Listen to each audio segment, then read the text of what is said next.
This is a theme all the way through. Right? There is no pre-established harmony between the furthering of truth and the well-being of humanity. One of the questions that bothered Nietzsche a lot is not whether there is any truth, but whether the truth about the human condition is bearable. He seemed to believe quite deeply that probably not, for most people most of the time. But we survive both personally and as societies because of,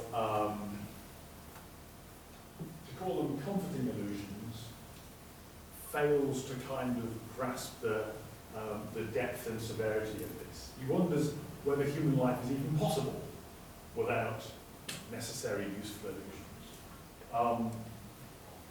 A nation is an imagined community. Right? Is it possible to sustain an imagined community if everybody knows that the foundation myth of the nation is nonsense?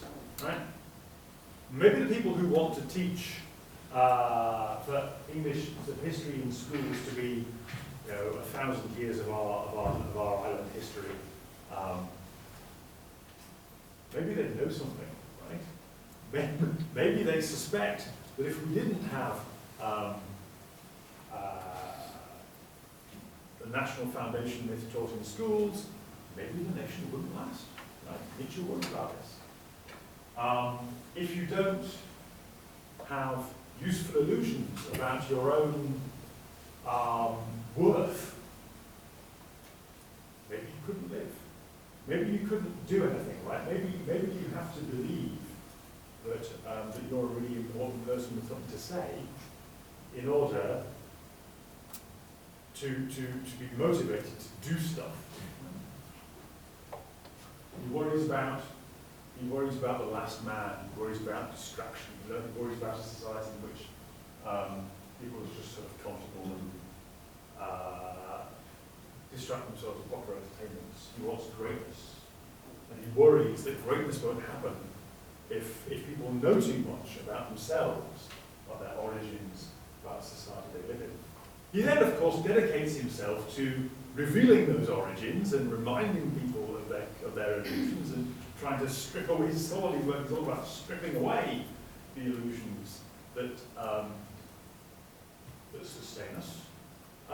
Then he worries that this may actually make healthy human life possible. And there is some science on this now. It turns out that depressives have the most accurate sense of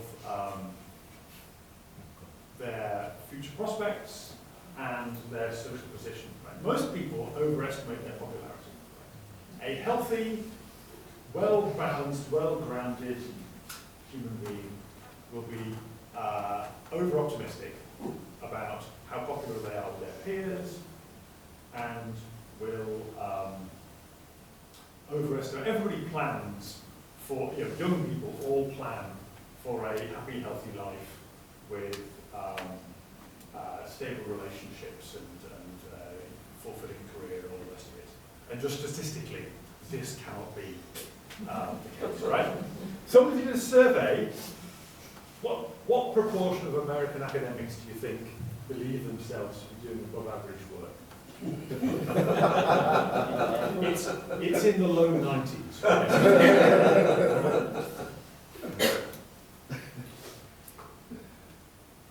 So a healthy human being believes they have to be mild illusions, right? I mean, if you're wildly deluded about your social standing and the value of your work and so on, then of course you'll become unstuck. But to be a well-functioning, healthy human being, it seems that you have to believe some mild falsehoods about how successful and popular and you are and how worthwhile your job is. Okay? So the truth isn't good for you, right? But the fact that we pursue the truth and we value it, even though it isn't very good for us always, means that it's a transcendental value.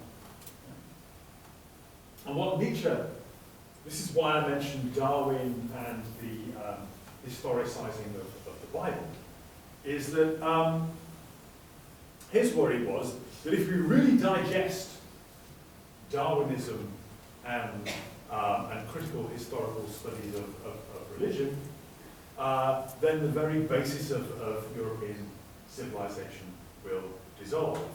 That Christianity will destroy itself by acting on its own precepts. Thou shalt not bear false witness.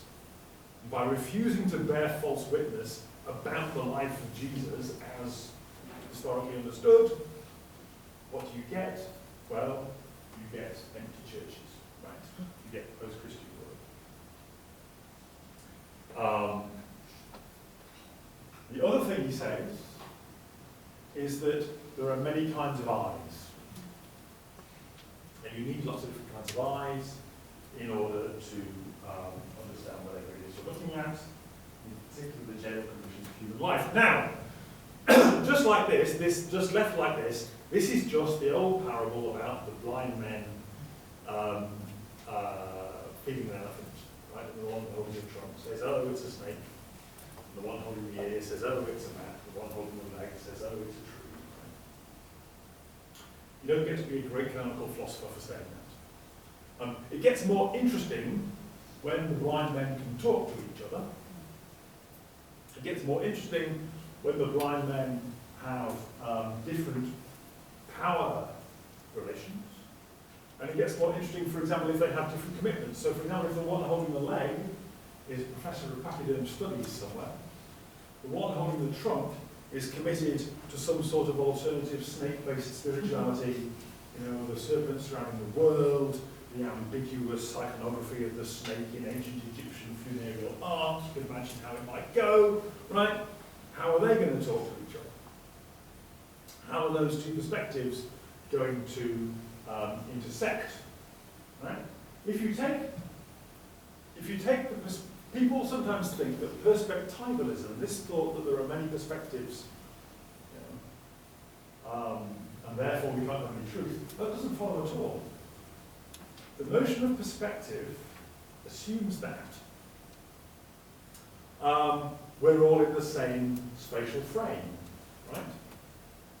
So there's a possibility that we can combine our perspectives. So, for example, I don't know what the back of your head looks like, and right now neither do you. But Mimi, something I know about Mimi is that Mimi, when she stops writing, will be able to see the back of your head, right? So, you take the perspectival metaphor seriously, well, it creates the possibility of combining perspectives. But, of course, we are not just points of view in a literal sense. We are points of power, we are points of ideological commitment. And to develop this thought, I want now to talk about archaeology. I'm not an expert in archaeology, I'm just using archaeology to illustrate. If you pull a potsherd out of the ground and ask me to identify it, I can't. I'm just going to use some stories from archaeology to illustrate some of these thoughts and try and make some of these postmodern thoughts into useful ideas that might help you do your own work. Okay. And I'm relying on this fabulous book, Pagan Britain by Ronald Hutton, which I recommend to you all. And there are two lessons I want you to draw from the stories he tells, one about interpretation and one about power. Interpretation, well, so we're in prehistoric Britain.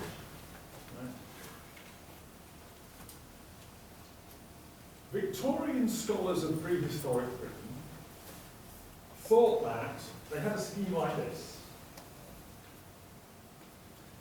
In the Neolithic,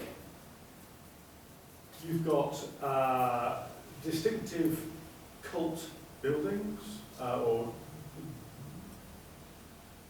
ritual buildings, these so-called grave shrines. So you have a religious culture, and you have a technology, stone tools, and they identified this with a particular ethnic type.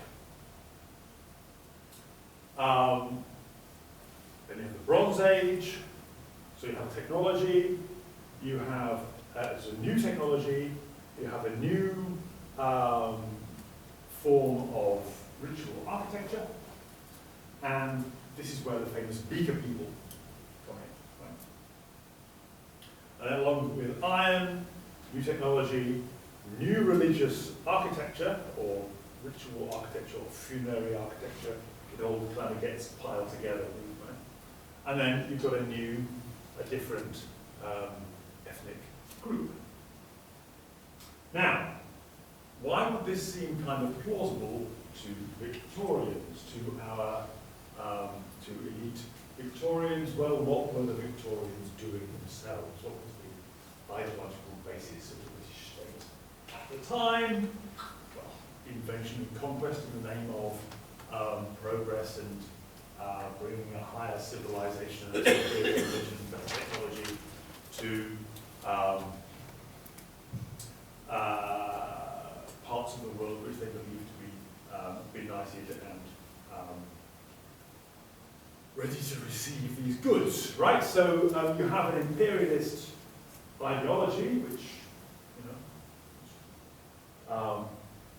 so it just seems obvious. This is how progress happens, right? Land masses get invaded by a distinct ethnic group with a higher civilization, a more advanced religion, and the more advanced technology. These two things go together, and that's how progress happens, right? And so that must be the story of